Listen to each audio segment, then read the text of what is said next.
my report is there, and it makes gloomy reading, and I don't propose to go through that. I'm happy to take questions either now or after from members. I just wanted to say just a few things really. We as a branch are, let's be honest, we're in difficult times because of the people and the situation that we find ourselves dealing with on a day-to-day basis.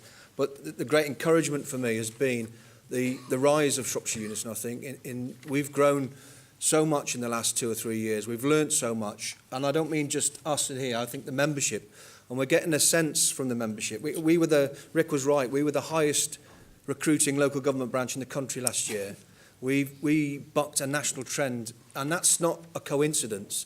That's, I think, a combination of two things. I think it's a combination that the branch is starting to get a profile, is starting to make sure that we get into people's faces, and I don't mean that in an aggressive way, but I think it means that we have a voice and we have an opinion about things that affect our daily working lives. And I think the membership, you know, this is Sleepy Little Shropshire, but I think Sleepy Little Shropshire is starting to wake up to what is going to happen.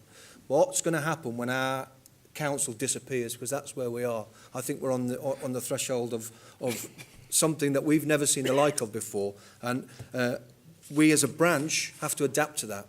We have to make sure that wherever we end up, and nobody can say what Shropshire Council is going to look like in 2 years, 3 years, whatever, but what we have to do as a union and as a branch, whether I'm here to see us or not, is to make sure we're best placed to represent the interests of the workers and the members and their families and everything that we care and hold so dear. And we've got to keep our eye to be adaptable as a branch and to keep moving forward. And that's down to the membership. The encouragement we're getting from the membership is fantastic. But you've got to communicate with us, and you've got to tell us what we're doing wrong, what we're doing right, where we can improve.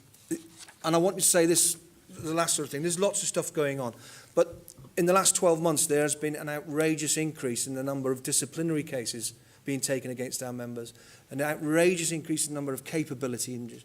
And that's not coincidence either.